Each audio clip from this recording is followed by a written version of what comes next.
Alright, it's been a while since we've had a chat, so it's an update for the understanding the game.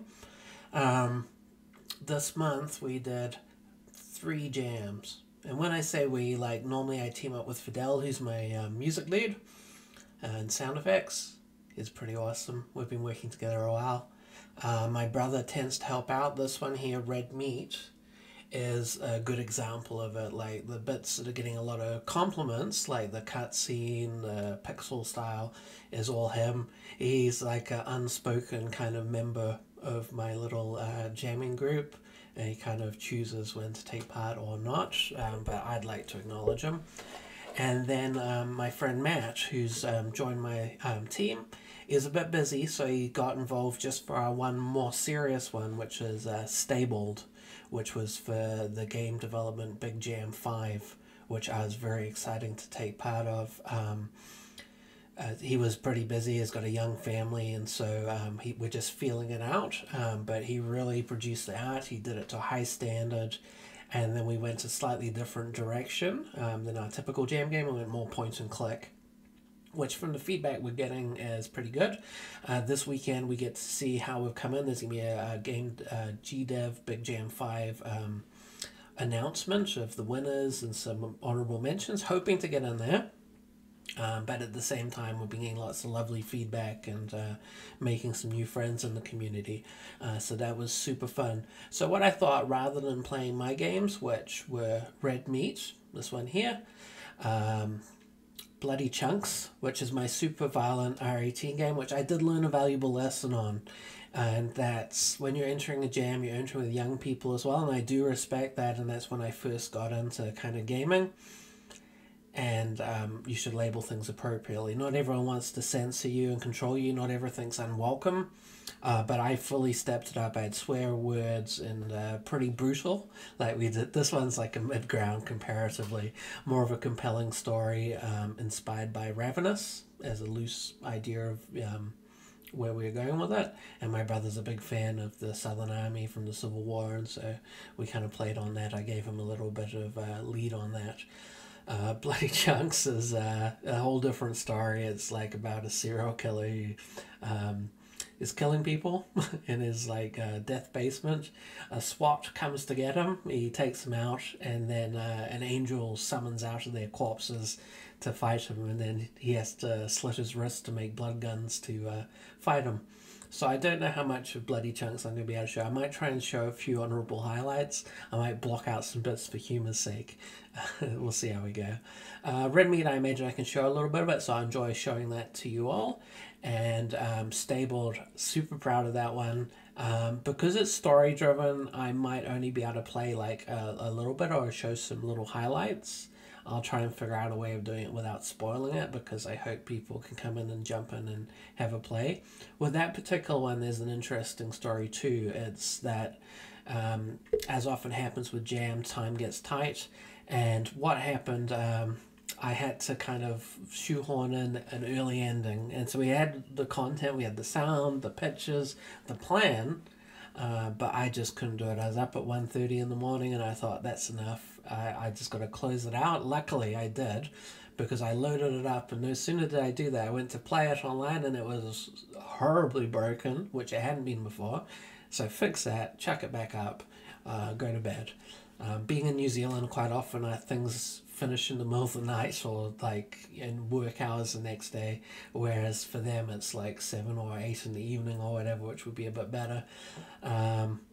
So yeah, that was cool. So we're going to go back and visit it, we're going to refine it, we're going to finish it properly, but really proud of what we did. So Bloody Chunks, Stabled in the game Gdevelop 5 Big Jam, Gdevelop Big Jam 5, number 5.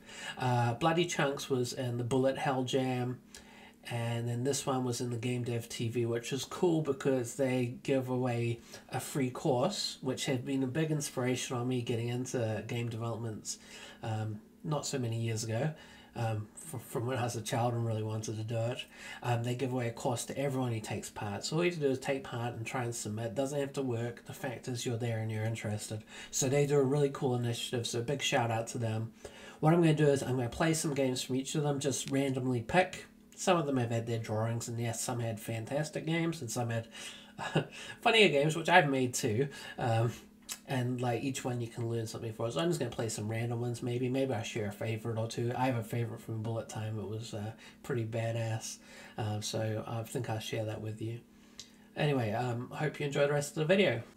Just to give you a bit of a rundown on where to find me. So I'm Rico TV over on the gd.games, Gdevelop's own little itch.io page. On here I kind of showcase some of my work. It's cool if you are a Gdevelop user, so you can get all these cool little badges and things. So it's got little achievements for getting X amount of views. This is most popularly, so this one I did way back when. I can't remember, maybe it was 2021, maybe earlier. Eggscape, so it's been up a while and that's why it's got the most plays. This one is one of the biggest games I did with Fidel, Full Scale Invasion, and so we see, if I click on it, it'll come up in here. It's had 365 plays, so it just gives an idea. That one's like 560 or 600-ish, I think, and it's just the time it's been up there. Over time there's been more and more contributors to GD Games, so I think it probably takes more to get more views now. Bug Bash was a very popular one. I've talked about it before. Some of the comments I got kind of suggested that it was a little bit slow, so that taught me something that I've noticed with lots of games is like you automatically set the game speed too slow. And then they told me to put in a dash, and it made a world of difference for the simple concept that I was. Last Moments I was very proud of, but a lot of people complained at me. So it's designed to be like a running away from a wall of death, but with little puzzles and maths games. So doing those under a pinch can be a bit tricky. And then the last puzzle is based on the year it's made, which was this year, because it's the last moments of last year was what it was. And so I put some calendars up, I think, but like in a year's time at the last bit won't make any sense to anyone and they'll die. But I believe the answer is 2024 if you do play it after this. Stabled, we can see is fired up the chart, so and you can see there Matt's art style. So that one's done very well. Seems that was one of our very latest ones. Bloody Chunks is the other one that's, as mentioned down here, not safe for work. So if you've got younger ones, don't let them play it. Snacky is my snake version. Chopper Rescue, I was real proud of that for a one-button mechanic, which I fully made the whole game adhere to. I really liked it. I inspired a little bit by Desert Strike and Air Taxi and things like that. Dungeon Pulse, that was for my, what's it called? GDKO, Game Developer Knockout. So I lasted 3 rounds in there. I did Dungeon Pulse. I did Sakura Spring, my new version of it. Witch's Sky, that was one that was fun for one of the horror jams or Halloween. Crown of the Pumpkins, a very well functioning one. Like that one's probably one of my best running simple games. 12-second Snowball Panics, a slight amendment to add a bit more playability to one of my older ones. Cool concept is it's got different AI, little penguins and snowballs that drop, so I learned a lot making it. Likewise with Kasplat, it's you're just swatting flies and little body parts fall down. Piggy's your classic, real small, zoomed out kind of platformer where you get a pogo stick. Simulator Gully, I tried different body elements. So I made the 2 arms separate entities in the top of the body. That way you could do different shooting and reloading without messing with your walk animation was the thinking. And obviously I could have blown off an arm and do different things. So I was experimenting with different stuff there. Endless Climb was an endless runner take. Came out quite nice. I did use AI to help me out with the art a bit. I animated it myself, but you know, I'm not particularly embarrassed about that. Kitchen Swipe, that was a free asset pack I got from Gdevelop. And then I made a, what's it called, Fruit Ninja kind of game, as a sample game. As you see, it's not super popular. But I was pretty proud of it. I think it was probably, again, one of my quite coherent ones. There's not too much to it, because it's quite little. I can probably just do a quick run through with you guys.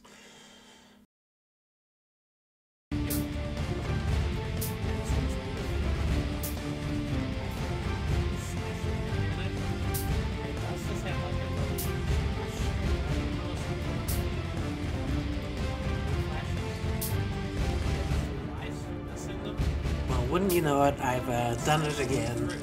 The game sound is much louder than my recording. I had gold membership and that was a free pack given away that month.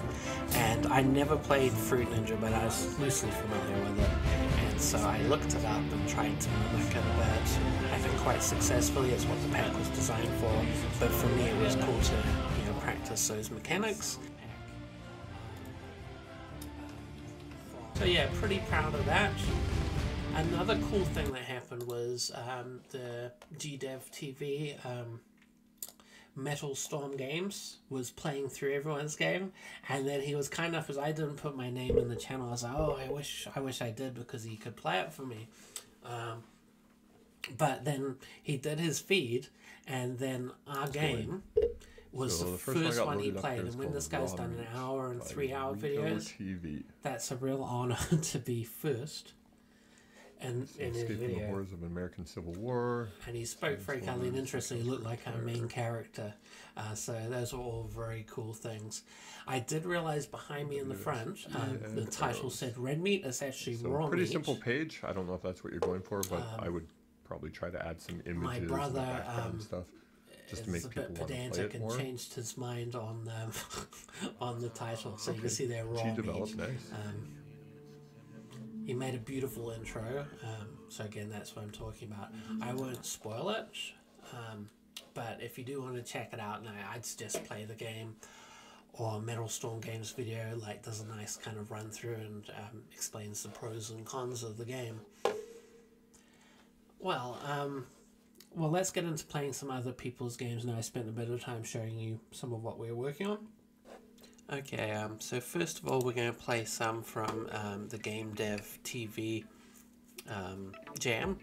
So this one's called Last Stand, and in it took a little while to figure out, but you pick a stand, and it does mix it up. There's some different ones that get mixed in with different pads and things, and each round you kind of click through, some die, and so your goal is to get the last one. Obviously, the first time I failed miserably. Now you see a bit of a fast forward playthrough, and eventually I got the right one. You see some interesting things like little dogs come in and other characters. So in this one of the dogs wins, in fact. There he is. So it's an interesting game mechanic. Like the theme was Last Stand, and so Last Stand was very much on point. And the 5G tower radiation didn't get to him, so that's nice. Alright, so I'll just fast play through some of the action to the nice win there. Now next up we have XXX Gaming, and his game, that's not quite on the screen.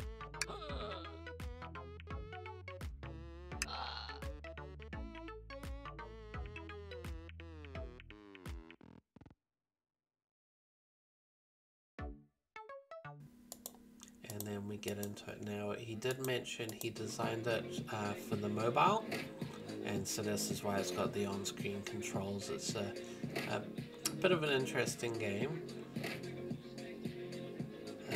Eventually I did get it, but kind of from breaking it.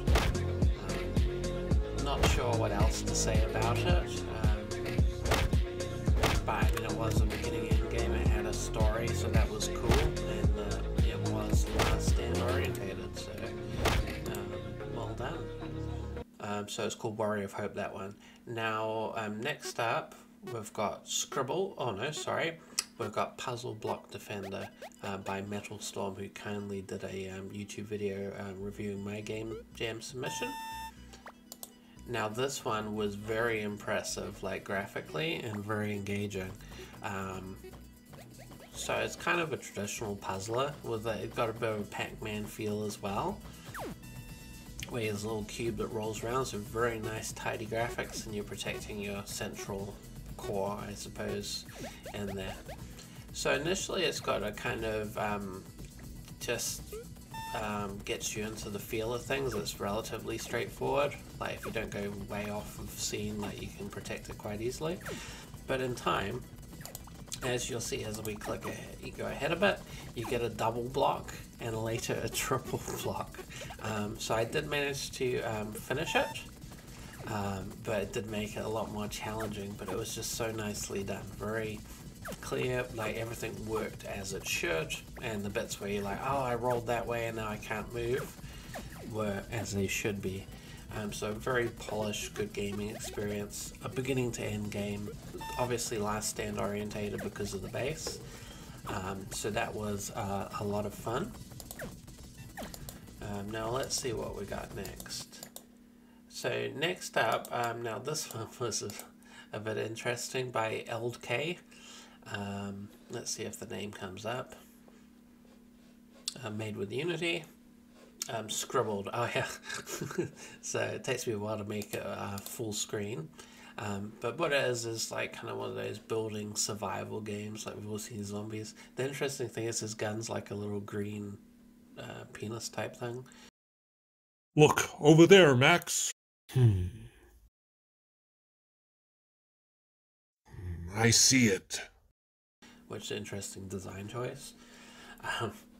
Now one thing that's cool is, so you see these enemies like scribble creatures. Now as you get hit by them, you actually become more and more like them. And you gain the cursed metal to build the spike traps. It had no music or sound, so that's the obvious downside of it.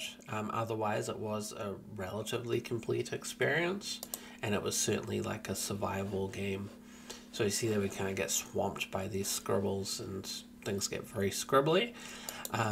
In the further on play, you'll see that we get a bit of a groove going with building the base, and build a circle of these metal spike traps, which is really cool, but also end up becoming like this octopusy scribble creature, which was, that kind of thing added a lot of fun. It was unusual, but cool. I like the blood effects around the outside. The little cursed metal scribbles look cool. You've fully played into your theme there, so that was neat. Now this one here, the next one, let's see, The Road to Hell, neat soundtrack. Turn it down a little, and Scott's story, I'll be honest, I didn't read through it, didn't engage me enough. I kind of need things kind of in my face. It had a cool upgrade system, so you gain money by killing the ghost. I don't know if it remembered how far I made it, because it felt like it was harder than the first time I played it. But cool thing is, so ghosts, the dark ones, take more hits. You pick up these armor things, you get another soldier and 2 firepowers and so on, so you can see how it works for the survival. It did have a Guitar Hero-y kind of theme, feel to it, I mean. And I mean, obviously last stand, all these ghosts coming at you, you're making your final stand. Yeah, like I say, first time I played it, I made it a lot further, did a lot of upgrades, and that was a lot of fun. It felt like it remembered and it stayed hard, but I didn't keep my upgrades. But very good game, nicely put together. Alright, so next on the block, what have we got here? Now this one was really cool, like it had an awesome look and feel to it. It felt like Fallout 3 kind of style. Had really nice music and sound effects, fully like sucked you into the environment. I'll be honest, I didn't quite, I don't know if I didn't take the time to figure out the puzzles, but I pulled some switches. I started a timer to unlock the door after I found that none of the guns and things I could pick up and use. I could just kind of look at them. And then this evil creature was trying to get into me, which is, again, the last stand theme. It was neat. Then all of a sudden the place started smashing around, and then all the steam came out the the pipes, and I had to kind of fix them. And then I didn't see the creature, but it certainly I had the feeling it was coming for me, and then it took me out. So that was a fun game and really nicely done experience. Next one that we did, made on Godot. I can't remember exactly. It's tower defense, skeleton tower defense, I think. I'll just see if I've got I will add it to my description. I think it's Skeleton Tower Defense. Oh, Skeleton Panic Tower Defense. There we go. So that's there. Cool. So firstly, it kind of runs you through the levels. It shows there's 3 zones, so that's well communicated, but like, I guess TD should have told me everything I needed to know. But when I got into it, I kind of missed the memo and had a bit of a slow start getting into it. Let lots of skeletons get through without building stuff. Very nice character design, cool animations, very well and concisely made. Alright, here they come. So they kind of got through. I had very minimal stuff going on. Later on I discovered the Barbarian was a bit of a powerhouse with his little bear helmet there. And then that gave me the ability when he kind of was taking them out, as that probably should have been from the beginning, I could build a lot more. So I had a good run at it. It brought back Dungeon Defenders vibes. Obviously a little bit different, but I guess it's kind of got that feel and style to it. Yeah, it was really neat. A well-made game. It was cool that it had the different views. I mean, top view did tell you a lot, but I don't know if it took away more than it gave. Like, it might have been better to have like symbols for the characters rather than just the top view, perhaps, or something.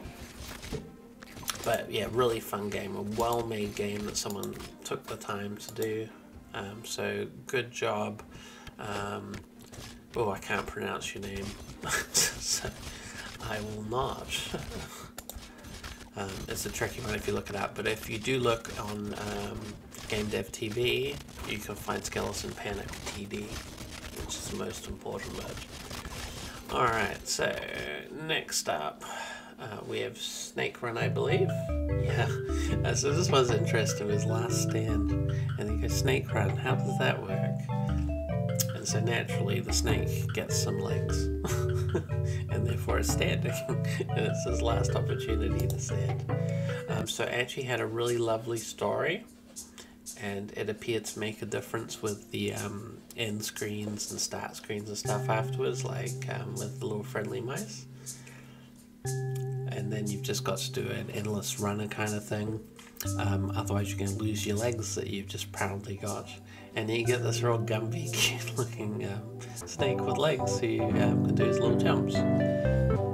That was a lot of fun and very cute. You can see there the little mice. I didn't get a particularly high score, but I did get better. You kind of lean forward to get a bit of speed going, to jump over that long line of ants. Alright, what have we got next on the old agenda? So from the... oh no, here we go. So, let's just see.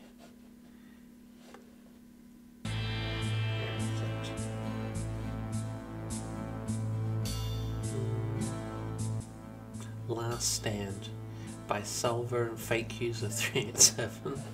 Had a cool icon, so that kind of drew me in.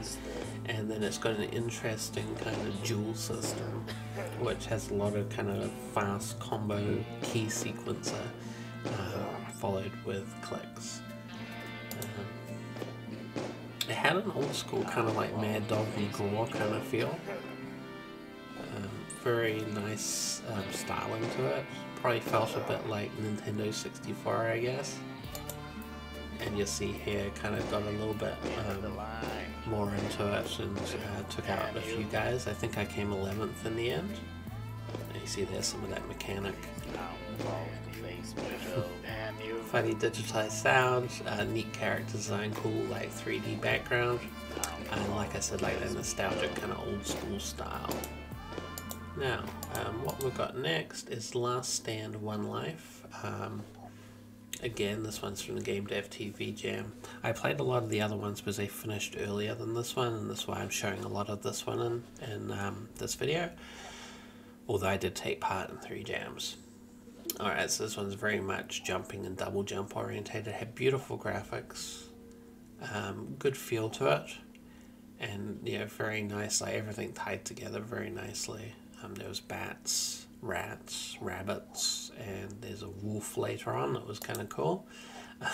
A funny thing is at the end of the game, after the wolf bit, you kind of hit this bit where it looks like you go off the screen to go to the next scene, but you just fall to your death through the through the screen, which again is playing into Last Stand, and also the fact that these games are very hard to get finished entirely, and so I suppose it's an ouch, which I've used myself. Alright, next one I'm going to show off is one I really liked. It's called Raptor Strike. It was one of my favorite from the Bullet Time Jam. Beautiful soundtrack, good, fast, effective, punchy controls, and unforgiving enemies. Lots of bullets on the screen, so they really nailed that feeling for this one. And even the classic dun, dun, dun, dun, which is neat. But this game kind of just delivered on so many levels. It made you want to play more. The sea, I've commented on it, like, is breathtaking, the simplicity of it, but what it delivers.